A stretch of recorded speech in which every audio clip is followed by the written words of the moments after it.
Quando investigamos a história oculta da humanidade, é comum nos depararmos com um nome, uma instituição, a Instituição Smithsoniana. Situado no coração dos Estados Unidos, em plena Washington, D.C., encontra-se o prédio principal do maior complexo de museus do mundo, que abriga 19 museus, 7 centros de pesquisa e nada mais nada menos que 142 milhões de itens. E evidentemente que não estamos aqui para trazer a história oficial da Instituição Smithsoniana. Isso você pode encontrar no próprio website da instituição, que tem vastos materiais contando a história da própria instituição.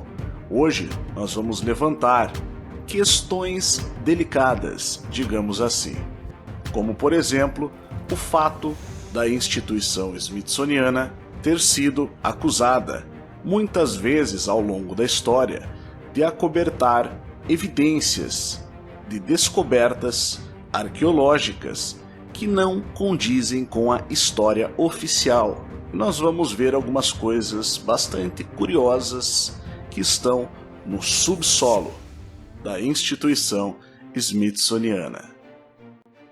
Você acha que conhece todos os segredos da história? Olha que eu acho que não, hein?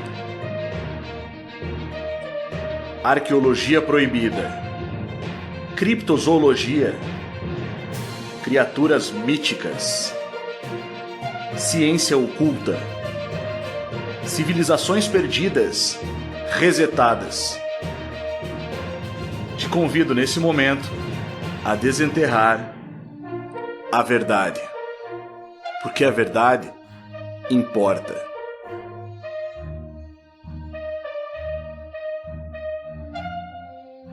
O Underground Smithsoniano, aqui no Além da Nuvem. Para começar a história dessa gloriosa instituição, podemos dizer que ela foi imposta por James Smithson, químico e mineralogista, que era filho ilegítimo de uma nobre família britânica. Por razões desconhecidas, ele nunca visitou a América. Smithson deixou um testamento complicado, ditando que se ele não tivesse pretendentes vivos, legítimos ou não, sua fortuna seria legada ao Congresso dos Estados Unidos da América, expressamente para criar um instituto em seu nome, construído especificamente em Washington, com a única instrução de que seja usado para o aumento e difusão do conhecimento entre os homens. Eu não sei você, mas quando eu vejo o nome Smithsoniano, imediatamente eu lembro do agente Smith, que no filme Matrix era o agente, ou melhor, os agentes responsáveis por manter as pessoas aprisionadas dentro da Matrix. Será só uma coincidência? O que você acha? Não esquece de deixar a sua opinião aí nos comentários. Aproveite também para deixar o seu like no vídeo e se inscrever no canal se ainda não tiver inscrito, marcando em receber todas as notificações. Bem, voltando à nossa história da instituição Smithsoniana, quando o Sr. Smithson morreu em 1829 e seu único herdeiro morreu sem filhos em 1835, os britânicos informaram o presidente dos Estados Unidos, Andrew Jackson, sobre esse legado bizarro ao Congresso dos Estados Unidos. Em resposta, Jackson enviou Richard Rush, um político de carreira que sabia muito bem como trabalhar no sistema. Rush transformou uma tarefa relativamente simples em uma desculpa sem fim para viver bem em Londres, com o dinheiro dos contribuintes americanos, gastando cerca de $14 mil por ano, o que era uma fortuna para a época. Em 1837, o Congresso percebeu a fraude e disse ao Sr. Rush que eles estavam colocando um limite em seus gastos e que ele seria demitido se não apresentasse a fortuna dos Smithsons ou prova de um herdeiro. Poucas semanas após essas comunicações, o Rush finalmente conseguiu obter a documentação de que os Estados Unidos eram o representante legítimo. O legado para os Estados Unidos foi de $508.313. O presidente Jackson solicitou que todo o valor fosse emitido em libras esterlinas de ouro britânicas. Isso deu 105 sacas no total. Assim, Rush, carregando o equivalente a $20 milhões em termos atuais, fez uma viagem altamente divulgada de Londres de navio e trem para Washington, com jornais relatando cada passo da viagem. Surpreendentemente, nenhum roubo foi tentado, mesmo quando o Sr. Rush parou na Casa da Moeda da Filadélfia para transformar o ouro em moeda forte, uma soma aproximadamente equivalente a 1/66 de todo o orçamento federal da época, ou 1,5% de todo o orçamento federal dos Estados Unidos. Existem vários fatos suspeitos relacionados à corrupção e coisas mal explicadas, como por exemplo a demissão de Richard Rush. Posteriormente ele acabou sendo recolocado como conselheiro de regentes da Smithsonian Institution, que ainda lhe deu um bônus muito gordo. Quem sabe ele sabia demais. E caso não estivesse satisfeito, poderia falar algo que não devesse. Existem alguns fatos interessantes que vale a pena mencionar aqui. Como foi que o Instituto Smithsoniano começou então a levantar suspeitas de estar acobertando evidências arqueológicas que vão contra justamente aquele velho materialismo histórico, a chamada versão oficial, que acaba sendo imposta em muitos aspectos pela instituição smithsoniana. Foi a instituição smithsoniana que decretou que antigas civilizações não poderiam ter cruzado o Oceano Atlântico antes dos europeus. A instituição smithsoniana tem sido acusada de ocultar evidências de ossadas de homens gigantes, homens e mulheres gigantes, em toda a América do Norte, e também de esconder uma possível presença de civilizações da Tartária espalhadas também nas Américas. Antes do início da construção do castelo e do complexo, houve uma grande disputa a respeito de que finalidade seria dada ao dinheiro. A coisa estava tão complicada que a Inglaterra chegou a pedir que o dinheiro fosse devolvido à Inglaterra, uma vez que os Estados Unidos não estavam atendendo ao pedido de James Smithson de direcionar aqueles fundos para uma instituição focada na promoção do conhecimento. Finalmente, em 1846, o projeto de lei foi aprovado, com algumas estranhas estipulações sobre manter todos os artefatos do Sr. Smithson separados das coleções públicas, porque ele deixou também o que seria o início da coleção da instituição smithsoniana, incluindo 2 grandes caixas cheias de espécimes de minerais e tratados manuscritos, aparentemente com a caligrafia de James Smithson. Havia também uma coleção de pedras preciosas e minerais cristalizados requintados, que formavam a coleção mais rica e rara dos Estados Unidos na época. Mas o ponto é que nesse momento já começava a haver uma segregação de conteúdos. Uma parte seria levada ao público e outra parte seria guardada nos porões da instituição smithsoniana. Apesar dos apelos para evitar que os custos de construção retirassem grande parte do legado, os comitês recém-empoderados começaram a inspecionar os prédios públicos existentes e rapidamente reivindicaram as principais terras públicas, designadas para monumentos, inclusive perto do local do monumento a Washington, para a construção do castelo da instituição smithsoniana, ou quem sabe uma reconstrução. O próprio monumento a Washington já é uma dessas construções suspeitas de já estarem lá e terem sido reconstruídas ou reformadas.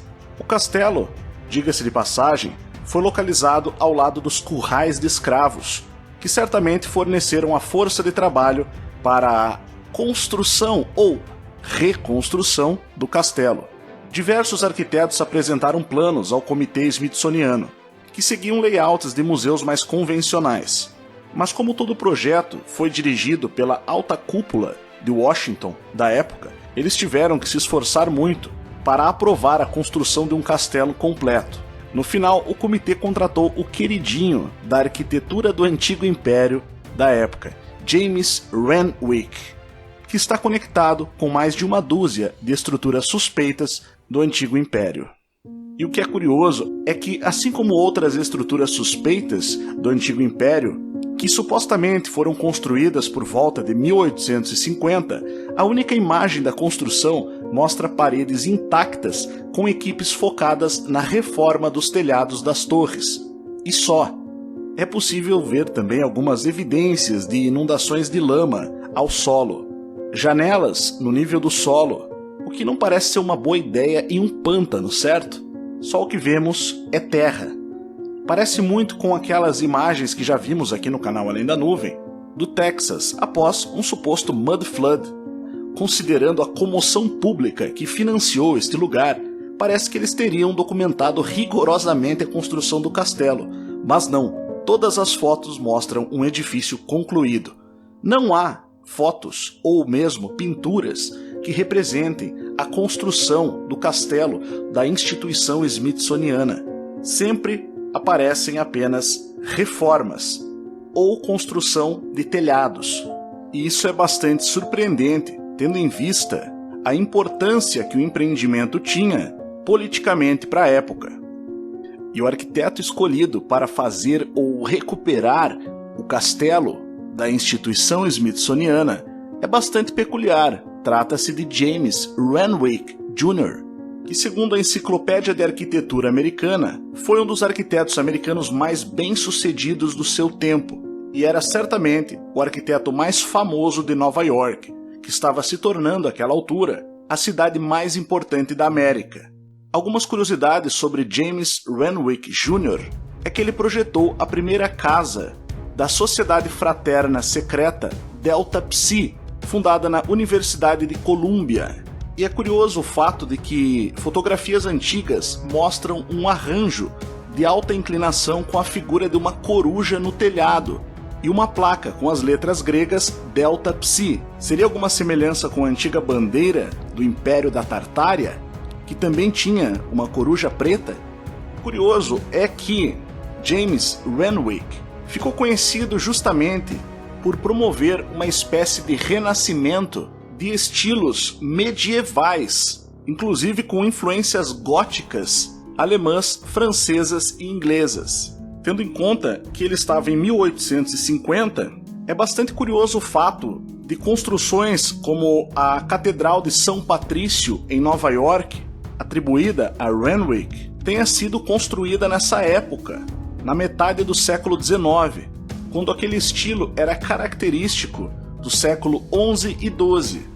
Sabe-se que James Renwick Jr. teve envolvimento também com a Ordem da Bandeira Star Spangled, que era uma sociedade secreta juramentada na cidade de Nova York, que basicamente foi criada para se opor e protestar contra a ascensão da imigração irlandesa, católica e também alemã nos Estados Unidos. Basicamente era um movimento nativista, conhecido também como os Know Nothing, que significa literalmente os sabem de nada, pois quando algum membro dessa ordem era questionado acerca dela, eles respondiam não sei de nada. Por isso o movimento ficou conhecido como Know Nothing. A própria Wikipedia descreve o movimento da seguinte forma: embora os Know Nothing fossem originalmente uma sociedade secreta de homens que se opunham ao catolicismo romano, à imigração irlandesa e a outros católicos romanos em muitos aspectos, eles eram um movimento populista e xenófobo. Outro ponto curioso é que a família de James Renwick Jr. era muito rica, tanto por parte de pai quanto por parte de mãe. Seu pai, que era engenheiro, foi responsável por construir o Morris Canal, que começou a ser construído a partir de 1829, e era um canal de mais de 172 quilômetros nos Estados Unidos, que leva a gente a se perguntar se na verdade ele estava construindo ou apenas tornando reutilizável na época. A família de James Renwick também tinha muitas terras que pertenciam a essa família, levando em conta a ideia de que já haviam construções do antigo império presentes nos Estados Unidos, construções atribuídas, por exemplo, à Tartária, não seria difícil imaginar que se grandes extensões de terra contendo estas estruturas estivessem de posse de poucas famílias, seria possível revitalizar essas estruturas. E se houvesse, de fato, um interesse em ocultar essa parte da história, isso poderia nos ser apresentado como se tivesse sido uma obra do próprio arquiteto em questão, que, diga-se de passagem, fez muitíssimas obras, um número imenso de projetos. Ou então, conforme alguns sugerem, ele estava apenas desenterrando a história.